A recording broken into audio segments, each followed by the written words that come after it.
Once again very good morning students. एक बार फिर आज के इंपॉर्टेंट क्वेश्चंस की सीरीज में मेरा लास्ट वीडियो और इसके बाद बेस्ट ऑफ लक। एडवांस में students best of luck. Patience नहीं खोना है, फुल कॉन्फिडेंस के साथ सभी प्रश्न अच्छे से करके आने हैं। पहले वो जो सबसे अच्छे से आता है वो पहले करें और फिर बाकी के क्वेश्चन करें। कोई भी प्रश्न छोड़ के नहीं आना है। बस 3 ही घंटे मिलेंगे लिखने के, तो सभी प्रश्न 3 घंटे में अच्छे से लिख कर आओ। तो स्टूडेंट्स, सबसे पहले dual nature of radiation and matter, और इसके अंदर सबसे पहले इंपॉर्टेंट क्या है? वर्क फंक्शन, स्टॉपिंग पोटेंशियल,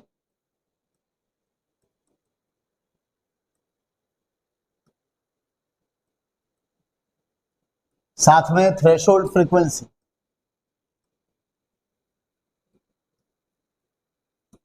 सबसे पहले सभी स्टूडेंट्स ये तीनों डेफिनेशन अच्छे से याद कर लें, वेरी इंपॉर्टेंट है।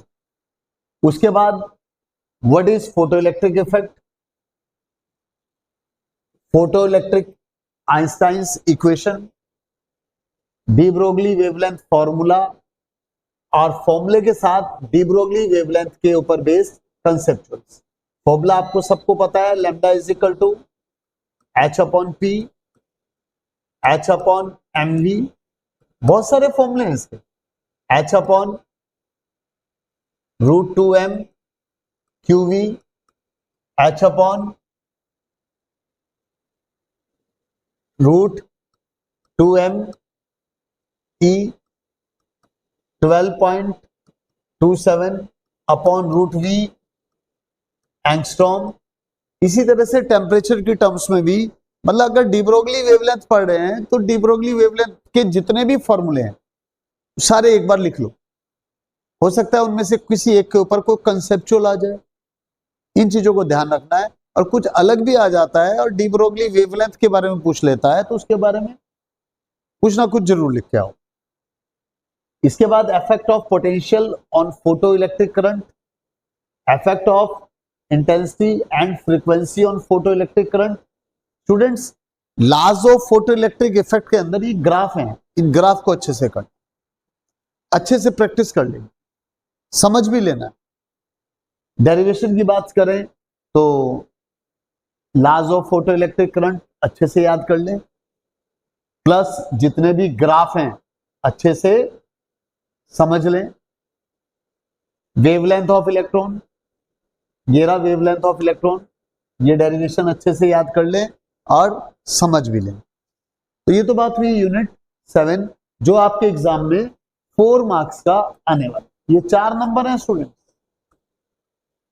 क्योंकि इसके बाद के जितने भी चैप्टर हैं उसमें 3 से 4 घंटे लगेंगे और बोर्ड एग्जाम में 19 से 20 नंबर का सिलेबस एग्जाम में आना।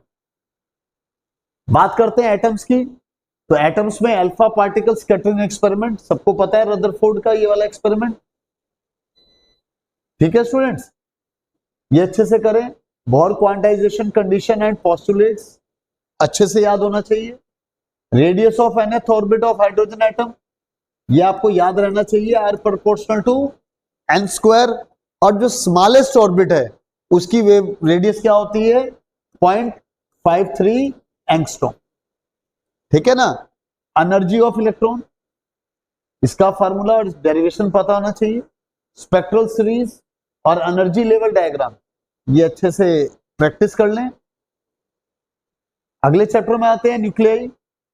न्यूक्लियाई में मास डिफेक्ट, बाइंडिंग एनर्जी और इनके फार्मूले। और आपको ये भी पता होना चाहिए कि 1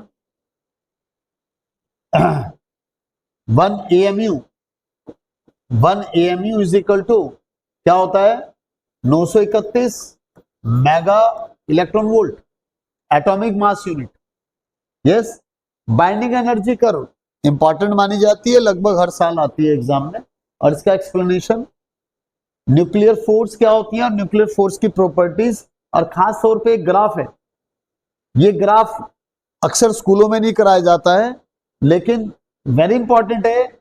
ये ग्राफ है पोटेंशियल एनर्जी, एनसीईआरटी में आपको मिलेगा। और वो इस तरह की शेप का ये ग्राफ है, इस तरह से। यहां पर आप देख रहे हैं कि पोटेंशियल एनर्जी पॉजिटिव है, तो यानी यहां पर रिपल्सिव फोर्स है, ठीक है, और यहां नेगेटिव है तो यहां अट्रैक्शन। क्लियर है? ये रहा पोटेंशियल एनर्जी और, ठीक है, सेपरेशन बिटवीन न्यूक्लियॉन्स के बीच में ये ग्राफ अच्छे से समझ लें। न्यूक्लियर फ्यूजन एंड फ्यूजन, इनकी डेफिनेशंस, इनके एग्जांपल, इनकी इक्वेशन, मॉडरेटर, कंट्रोलिंग रूट्स, ये सब। और last and very important, semiconductor, 7 marks का एग्जाम में आना है। और सिंपल सी टर्म्स हैं, आप देख लें students. Definition of P type, N type semiconductors, जितने भी एनर्जी बैंड डायग्राम है, चाहे वो मेटल्स, ठीक है, metals, insulators, semiconductors, p type, N type, इनके energy band diagrams, formation of PN junction diode, और इसके फॉर्मेशन में stopping potential, potential barrier, depletion layer. Stopping potential नहीं होता इसमें, ठीक है, क्या होता है? Depletion layer. Depletion layer, potential barrier, diffusion, drift, ये चारों टर्म्स आपको क्लियर होनी चाहिए। फॉरवर्ड बायस पीएन जंक्शन का, रिवर्स बायस पीएन जंक्शन का, और इनकी कैरेक्टरिस्टिक्स, ये आपको पता होना चाहिए। इसमें एक बात ध्यान रखना students, this is V and this is I, label करना है। फॉरवर्ड बायस का ग्राफ अलग है और रिवर्स बायस का ग्राफ अलग है। और ये पीएन जंक्शन का जो ग्राफ है, कैरेक्टरिस्टिक्स है, इसको नॉन ओमिक सर्किट भी कहते हैं, यानी ये ओम्स लॉ को ओबे नहीं करता। इसके अलावा very important is full wave rectifier, और साथ साथ हाफ वेव रेक्टिफायर भी अच्छे से याद कर लें, इसका सर्किट डायग्राम भी और वेव फॉर्म्स भी। तो ये सारी बात हुई हमारी थ्योरी वगैरह, थ्योरी पोर्शन की। अच्छे से याद करें, लेकिन step by step her topic के साथ एक एक दो दो न्यूमेरिकल भी करते चले जाएं।